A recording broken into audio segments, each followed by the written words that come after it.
Este año parece haberse despertado una limitada euforia belgraniana, como ocurre habitualmente cuando se cumple algún aniversario clave en la historia de alguno de nuestros próceres, de alguno de nuestros grandes referentes históricos. Eh,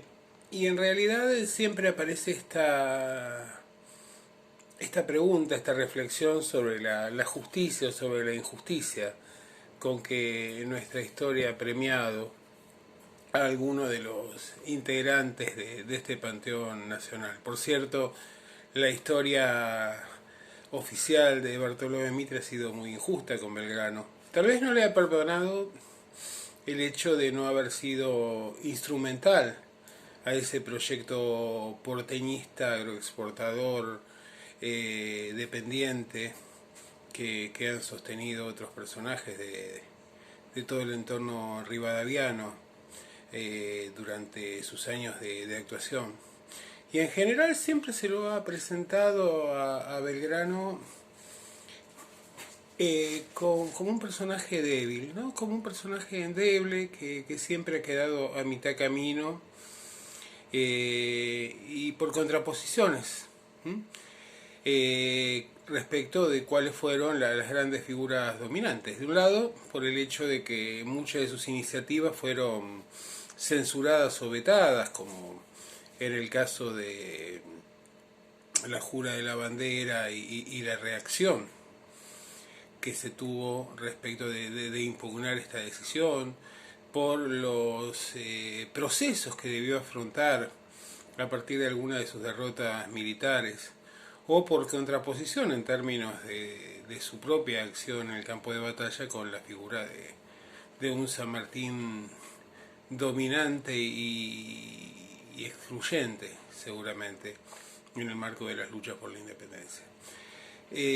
Muy poco se tiene en cuenta respecto de las desobediencias de Belgrano, respecto de las decisiones enfrentadas con el poder central, el hecho de no aceptar la decisión de Rivadavia de abandonar todo el noroeste argentino al avance de las fuerzas prohispánicas, que terminó en las célebres batallas fundamentales para garantizar la integridad del territorio nacional, como en el caso de Tucumán o de Salta. Tampoco se ha dado tal vez la relevancia fundamental que tuvo su estrategia en el caso del éxodo jujeño, y uno se pregunta qué injusticia realmente cuando uno contrasta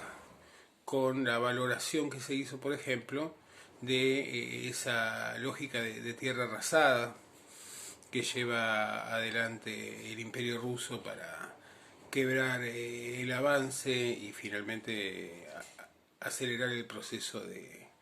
declinación de la expansión napoleónica. Pero me parece que en realidad tenemos que valorar otro aspecto del Belgrano, que no solo este, sino que es el hecho, en primer lugar, de preguntarnos cuál es la razón, qué es lo que hace que una persona que no es joven, que ya tiene un nombre ganado, una referencia dentro del universo intelectual de todo el mundo hispánico, eh, antes de la Revolución de Mayo, decida dejar de lado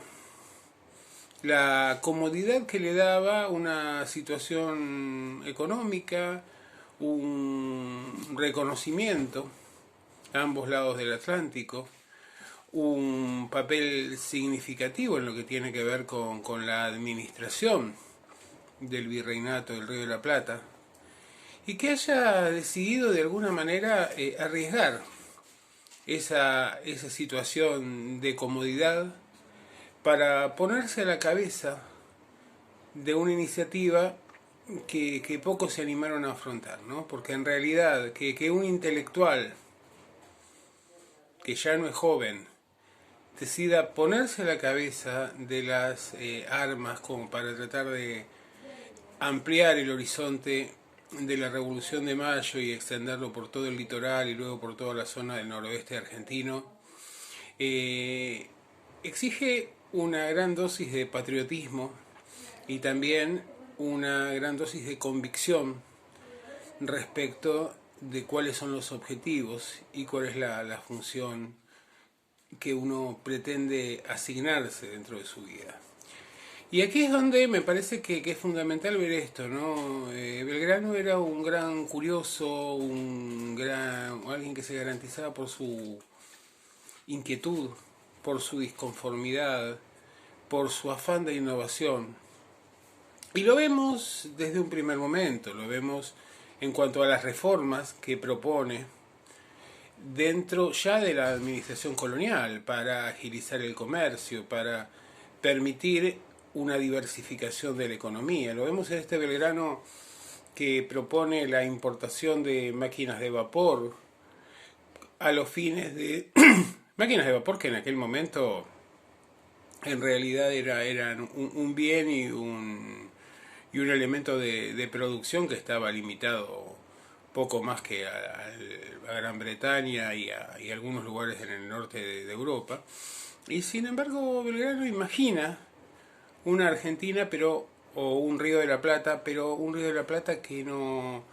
tenga que ver con un Río de la Plata colonial, agrícola, dependiente y concentrado en torno a los intereses de Buenos Aires, sino que lo que él imagina son las posibilidades productivas y la posibilidad de generar un gran centro económico, social y político aquí en el sur del continente. Creo que no hay tarea, no hay cuestión en la que Belgrano no haya intervenido con posiciones sólidas, no desde la improvisación, sino desde la observación, el estudio, la reflexión y la propuesta. Creo que en general tuvo la desgracia, como suele ocurrir en nuestro país, de no tener una compañía adecuada, de que muchas de sus reflexiones fueran ridiculizadas o de alguna manera presentadas como extemporáneas, cuando en realidad el proyecto, por ejemplo, el proyecto educativo de Belgrano, un proyecto mucho más democrático, mucho más pluralista, sus políticas de impulso de la inclusión social a través de la educación de los gauchos, de las mujeres, de los niños originarios, fundamentalmente también lo vemos en su desinterés personal, en el hecho de que con una situación económica muy declinante decida donar para la construcción de 4 escuelas el premio que se le había asignado por sus victorias militares. Es decir, vemos un Belgrano que es un hombre extraño dentro de su época, pero esa diferencia no la podemos plantear en términos de desentenderse, sino de hacer una lectura realmente muy pragmática de a dónde se dirigiría el Río de la Plata en el caso de continuar con esa matriz colonial y cuáles eran las grandes potencialidades para ese Río de la Plata en el caso de desviarse de ese camino. Creo que lo primero que tiene en claro Belgrano, y me parece que esto es fundamental para tener en cuenta, es el hecho de que somos una sociedad colonial, la seguimos siendo en gran medida, y que en esa sociedad colonial los sucesos del mundo juegan un papel relevantísimo. Por esta razón, trata de combinar la modernización con el análisis geopolítico constantemente. Y esto lo vemos con muchísima claridad, por ejemplo, en todo este trayecto que se va desarrollando desde la Revolución de Mayo hasta el momento de su muerte. Pero me parece que hay un momento que es muy clave. Cuando Belgrano advierte cuál es el curso que van tomando los sucesos europeos y se da cuenta, junto con San Martín, junto con Güemes, junto con Artigas, de que es necesario profundizar la vertiente revolucionaria frente a un mundo que quiere volver a la antigua normalidad de las monarquías y los imperios coloniales. Y Belgrano se da cuenta que la relación de fuerzas exige que en ese momento se lleven a cabo actos explícitos de reafirmación de la soberanía para evitar un retorno a esas viejas reglas de juego que condenaban al Río de la Plata al atraso, a la exclusión y en buena medida a la pobreza. Y es por esta razón que cuando lleva adelante su trayectoria europea tratando de conseguir que alguna casa, que alguna dinastía del viejo continente acceda a cedernos uno de sus miembros como para consolidar el proceso revolucionario en el marco de una monarquía parlamentaria, de una monarquía constitucional. Esto era bastante claro, es decir, si bien de manera irregular hasta 1816 las fuerzas del Río de la Plata habían tenido victorias y derrotas en el proceso de consolidación de la independencia, quedaba claro que los ejércitos europeos, en el caso de volver a trasladarse al territorio americano, iban a ser realmente imposibles de resistir y que era necesario generar una opción política, una opción diplomática, ¿no es cierto? Y entonces esta es un poco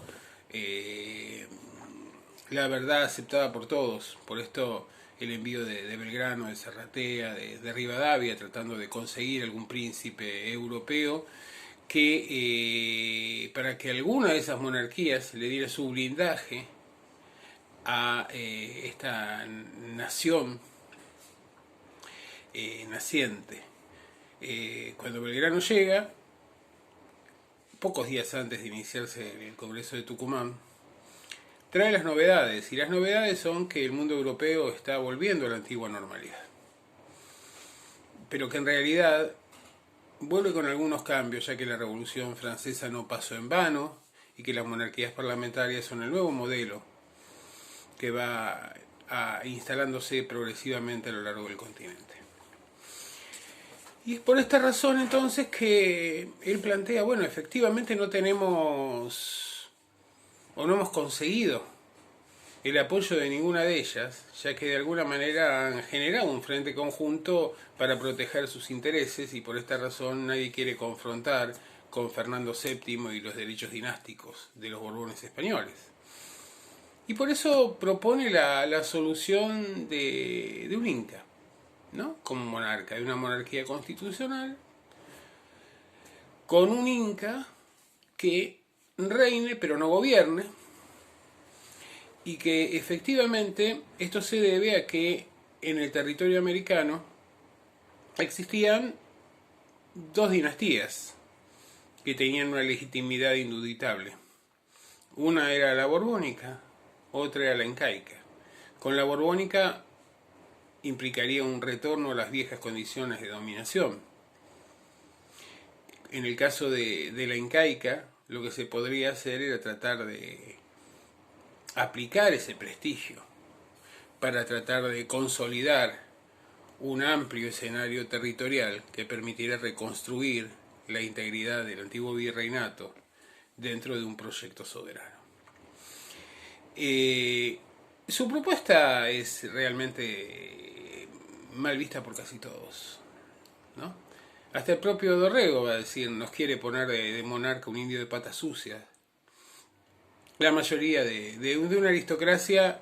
que tenía pocos pergaminos pero muchas pretensiones a lo largo del territorio nacional, también lo es, ¿no? Era de alguna manera el hecho de cómo sería tomado fuera de nuestro territorio el hecho de elegir como monarca a un indígena. Belgrano tenía una visión en una sociedad de castas, en una sociedad de la discriminación, tenía una visión mucho más plural, mucho más inclusiva de la coexistencia, de la interacción entre los diversos grupos étnicos y culturales. Y es por esta razón que, digamos, insiste en una posición que está destinada a fracasar pero que marca con claridad una perspectiva. Y que efectivamente es la perspectiva del pluralismo, que es la perspectiva de la unión en la diversidad. Cuando uno analiza nuestro sistema educativo y ve cuál es la referencia, ¿no? Esta idea del padre del aula referenciaba en un Sarmiento que planteaba el genocidio, el exterminio, la exclusión de los diversos, que negaba la condición humana a aquellos que no fueran blancos, que descalificaba con el término de barbarie a todo aquello que no fuera blanco y citadino. Y por el contrario la contraponemos con un Belgrano que plantea una enseñanza en términos pluralistas, democráticos, participativos, en los términos propuestos por la escuela lancasteriana. Cuando uno ve su propuesta de que el monarca fuera de origen originario, cuando uno ve su esfuerzo por impulsar la educación, incluso más allá de la razón, en el hecho de que se encontraba en una situación de pobreza, en una situación económica muy comprometida. Y cuando uno ve después incluso su confianza por la palabra empeñada, como lo hace luego de las batallas, de los combates de Salta y de Tucumán, de no ejecutar a los prisioneros, sino conformarse con la palabra empeñada de que no volverían a levantar las armas en contra de la revolución. Luego sabemos que la jerarquía eclesiástica relevaría ese juramento y Belgrano terminaría sufriendo las terribles derrotas de Vilcapugio y Ayohuma y sería sometido a proceso. Ese Belgrano del pluralismo, de la convicción, de la innovación,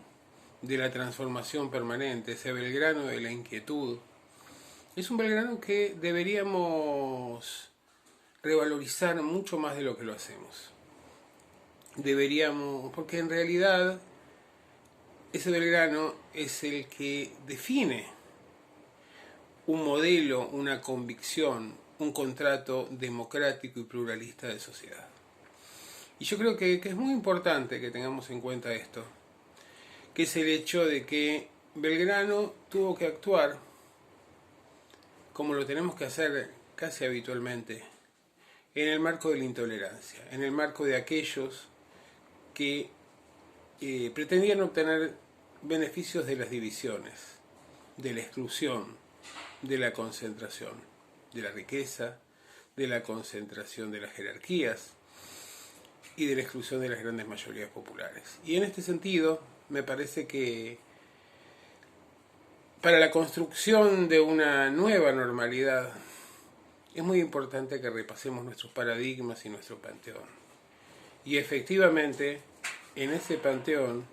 en esas propuestas, en ese nuevo contrato que deberíamos establecer como sociedad para afrontar lo que vendrá, el papel de Belgrano, sin dudas, debe ser determinante.